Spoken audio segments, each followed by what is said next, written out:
Hey everybody, welcome back to VideoMS. So, taking another fun and exciting episode for you guys this evening, because in the world of the Legend of Zelda Majora's Mask recently, it seems like when it rains it pours. First we got the Zelda 64 static recompilation, which I've shown you twice on the channel, and now we have two shipped to Harkinian, quite the title, but it does in fact sound good. This is made by HarbourMasters, and it is a full decompilation port of the Legend of Zelda Majora's Mask to PC, with a ton of new features, toggleable options, a bunch of cheats, and just a different way to approach the same sort of situation that Zelda 64 Recompiled did. And if you can't tell already, this thing supports absolutely insane resolutions. I was playing this on my ultra wide, realized I could basically just go CinemaScope with Majora's Mask, so part of the capture is going to be in this aspect ratio, and then we'll go back to close to 16:9 in just a moment. But honestly, it is so wild to see all of these new modifications coming out for Nintendo 64 and Majora's Mask. It seems like all of a sudden in 2024, Nintendo 64 is absolutely blowing up, both on the PC side and of course getting the MiSTer FPGA core for this system as well. 2024 definitely is the year of Nintendo 64.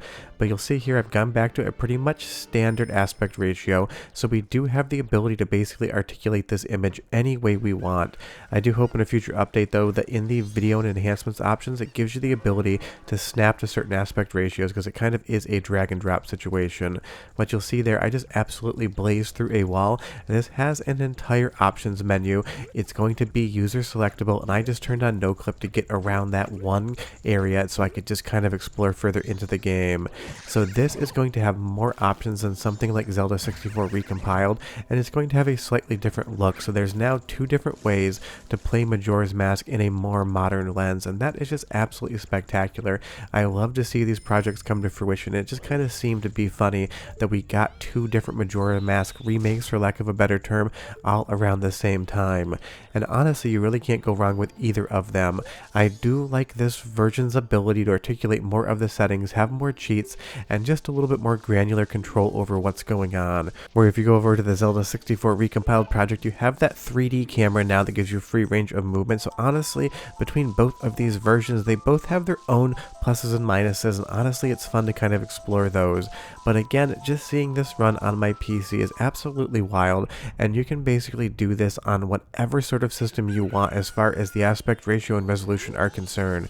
You can dial up the internal rendering resolution, you can switch a lot of effects around, you can enable a ton of cheats, you can just basically do whatever you want with Majora's Mask. Tinker with it to your heart's content, make it look better, make it look worse. The options are there for you, but either way, this is definitely a more modern way to play the game than if you were playing on an original Nintendo 64, and that is just because as fun as Majora's Mask is, it is definitely aged now. When you go back to that game on real hardware and you play in 20 frames per second, it can feel a little bit slow and stilted versus when you played it back in the day where you did not care how many frames per second you got. It was in 3D, and damn it, we enjoyed the ever-loving hell out of it. But that is the thing about time, it does march on, and what used to be absolutely incredible 20 some odd years ago now can just feel a little bit antiquated. So having something like this port here to PC allows you to play one of the best Zelda games of all time, in my opinion, in such a modern way. And again, with the cheats and being able to clip, you just get a little bit different option of how you want to explore. You'll see here, I'm going to just pop up the menu really quick with my mouse, we'll turn no clip on, and we immediately go through that barrier. And this is what I like about this PC port, the ability to just basically play around with whatever setting you want, dial everything in, cheat the ever-loving hell out of the game if you want, or play it 100% straight. You can give yourself infinite magic, you can give yourself infinite money. A lot of things that kind of feel like Game Shark codes back in the day work here just as a little mouse menu. You click it on, you click it off, you do whatever you want. And I really appreciate that level of freedom to allow the player to control the game in any way they want. Of course, you get the ability to rebind controls, play on mouse and keyboard, play on a controller like I'm playing here. It basically gives you almost infinite options as to how you want to experience the game, and you just run with it. Of course, it looks absolutely stunning too, and we're going to pop back to ultra wide mode here for no other reason than I love seeing the game run in this format, but you get to pick exactly what works for you. And I will say the audio quality on this port is absolutely outstanding, so go ahead and listen for like 45 seconds or so. I'll come back and show you a lot more about this port and why you should be playing it, but enjoy because it does sound good.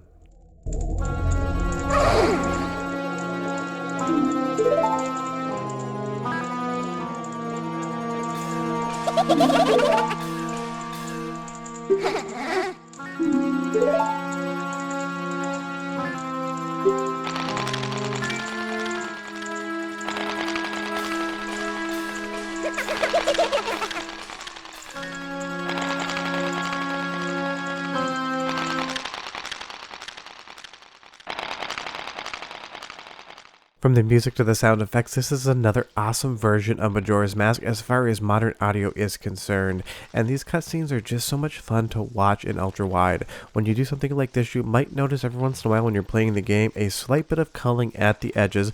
Textures may pop in that would otherwise not be there, but honestly it's very minimal, and when you just have that ultra wide aspect ratio, it gives you a certain sense of charm and a certain feel on the visuals that was never there before. But you'll see all of the models, they don't stretch out. This basically will adhere to whatever resolution you throw at it, and it'll basically work for the most part. But again, this was not how the game was intended to be played or seen, and it's going to be up to you and your subjectivity as to how you want to actually view it, because you will see the heads-up display still is going to be more towards the middle, and I have all of this extra screen real estate at the sides. In an area like this, it kind of actually helps me navigate around a little bit. But you tell me down below, is ultra wide just a little bit too ridiculous, or do you actually like this?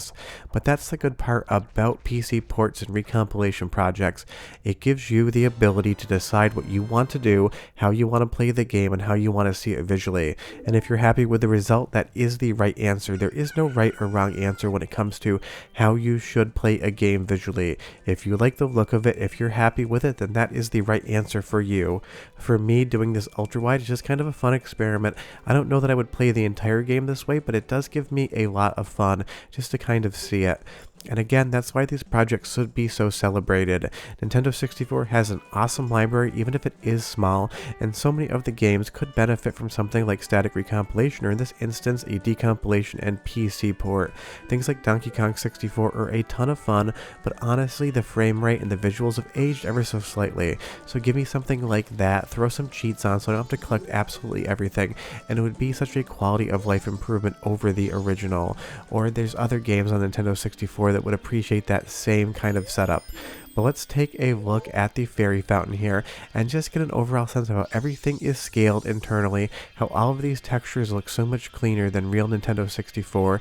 In a little bit I will show you a couple comparisons as to what it looks like on the Zelda 64 recompilation as well as on original hardware.